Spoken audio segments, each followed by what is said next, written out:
The Anime Fury Medal event brings a new epic equipment for the Archer Queen, the Monolith Arrow. I will break that down alongside everything in this event. You will have a tutorial when you first enter. This is from the Anime Fury Queen. Collect lucky coins in battle. In return, you will gain temporary troops and Meow medals. The Meow medals are what you can spend in the trader shop to get the new epic equipment. With that out of the way though, the first thing you will want to do is collect some lucky coins, and you can access the event building, as ever, from the top of your village. I have to say, the aesthetics of this medal event, I think look fantastic. You will get 300 Meow medals to get you started, but as you collect more lucky coins, you can progress through the track in order to unlock the limited edition troops and more of the medals and ore. As ever, with these medal events in multiplayer battles, whether it is regular battles or ranked attacks, even revenge attacks, there are lucky coins of buildings, and as you destroy those buildings, you collect the lucky coins. You don't need to win the battle per se in order to get these, so you might just do Valkyrie farming attacks, use the fireball or giant arrow, however you want to collect those coins fastest to progress through the track. Once you have collected just 300 of these, you will unlock the first limited edition troop, the Broom Witch. And then at 2,500,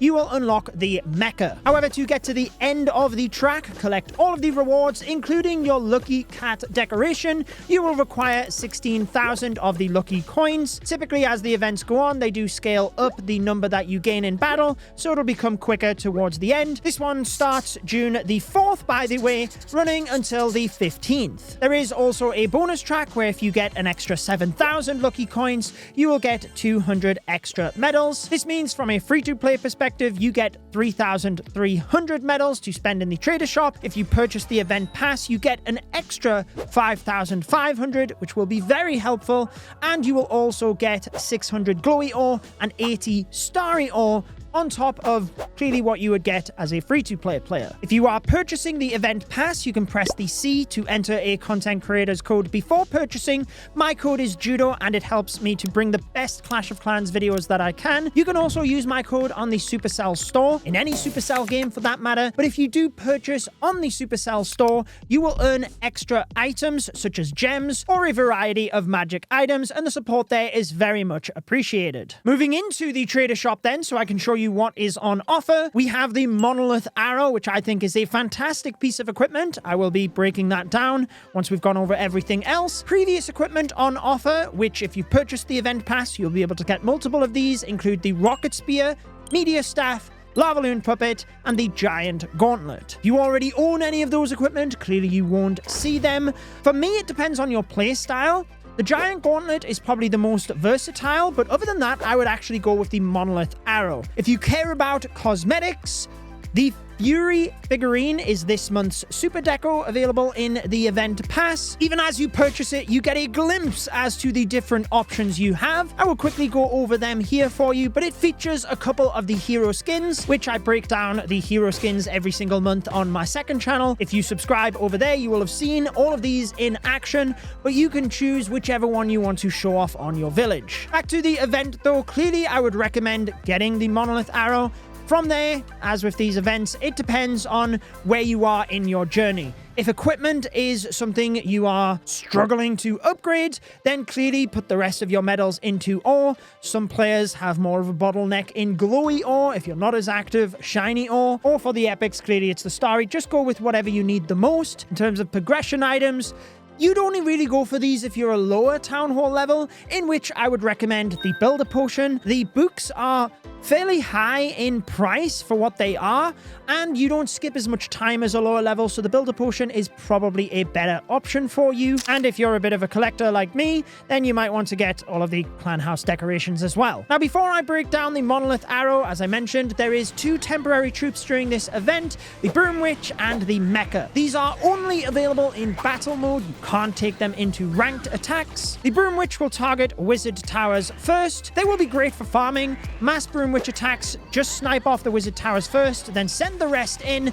and the Witch Spirits deal so much damage, they will wipe out the base before you know it. The Mecha Troop is similar to the P.E.K.K.A., but it targets defenses and deals 20 times damage to walls, so they will rip through the base very quickly, but since you can only use them in battle mode, I would honestly just go with the Broom Witches, but both troops are pretty fun whilst we have them. Onto the Monolith Arrow. I really like this equipment because I am a big fan of Queen Charges. This certainly helps that strategy, and you can get clever with it as well, which I'll go on to after breaking down the general mechanics. Essentially, this works very similar to the Monolith defense. Your Queen still does the regular damage, but she has extra damage, and that percentage is based on the hit points of the target she is attacking. So if she's attacking a low hit point building, like a collector, that percentage increase doesn't boost her DPS that much.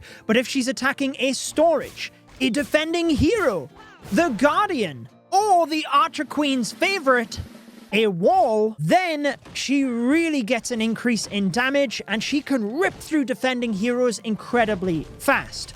On top of that, you also get a damage reduction to the Archer Queen. So anything attacking the Queen, when you have this equipment activated, would deal less damage. Now, as we go through the upgrades, every 3 levels, you essentially get a 0.5% increase in the boost that the Queen gets based on attacking, but a 1% increase in the damage reduction that she takes. Every level in between these 3 level increments, you get hit point increase improvements for the Archer Queen. At maximum level of 27, you have 14% bonus damage, which is, again, that percentage is based on the hit points of the target you're attacking, and 10% damage reduction.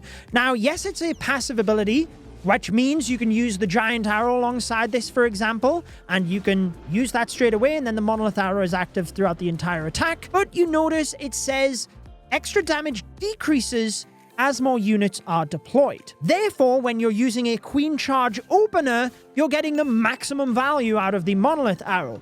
Once 180 units, there's housing space worth of units, is deployed, you drop from 14% to 10% bonus damage. The Archer Queen herself counts towards this, and heroes are 25 housing space, so it's actually 155 units deployed on top of the Archer Queen when this would decrease. Spells do not count. Troops are the housing space that they usually are, so healers 14, and siege machines are only 1. So you do get some flexibility before it drops, and it has to be 1 troop capacity over this before it activates. So you can deploy up to 180.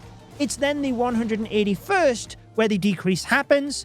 Exact same principle applies once you get to 250 housing space deployed, where this at maximum level drops to 5%. So later on in the attack, your Monolith Arrow will be less effective. That being said though, how should you use it? Well, I gave some clues earlier when it comes to defending heroes, guardians, clan castle troops. You can mow them down incredibly quick. So in terms of Queen Charge attacks, that is something you would be looking to take out as part of that strategy. Before I go any further, tomorrow when this releases, I will actually be bringing you a video breaking down the best strategy for the Monolith Arrow at every Town Hall level. So be sure to subscribe to see that one. However, you clearly want to use the Monolith Arrow early on, so Queen Charges are your natural route, trying to take down those high HP targets. But at the higher levels, since this decrease doesn't happen until 180 housing space, you can actually go with the Angry Jelly on the Archer Queen and the Grand Warden, and you can charge an area of the base with the Queen and the Warden, then recall them both to deploy in alongside Root Riders and Valkyries we've seen at Town Hall 17, the Super Bowlers, maybe at Town Hall 18, or as I will demonstrate at Town Hall 18 tomorrow, you can Queen Charge one corner of the base, recall the Queen to the other, and since we're in more of an air meta, send the dragons straight through the center of the base, and the Monolith Arrow helps to speed this process up when previously you would time fail with this approach at Town Hall 18, plus you would struggle to get through the high HP heroes or guardians. So I have to say, I love that this revitalizes the Queen charge. You can pair it with the Giant Arrow if you're doing an air attack. The Frozen Arrow is great for a Queen charge attack, just that double epic. Granted, the Healer Puppet, Magic Mirror, Action Figure, they all kind of pair in together. The Monolith Arrow being a passive does mean that you have a lot of flexibility in what you can use it with, so it just depends on your playstyle and your approach. Now, the Monolith Arrow will be boosted to maxed level towards the end of the event. Until then, you do have 3 Mighty Morsel Magic Snacks from within the event itself. You can use those unlimited in friendly challenges, but they will be consumed within 3 of your regular battles. However, whilst the event runs from June the 4th to the 15th,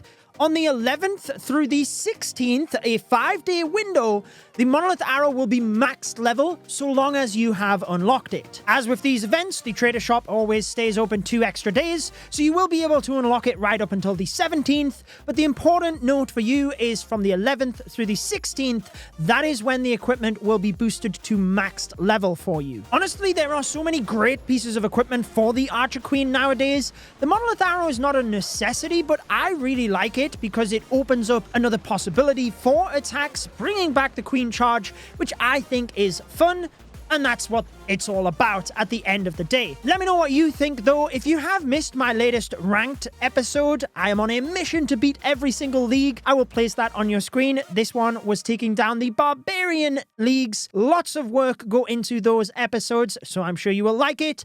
Enjoy the rest of your day.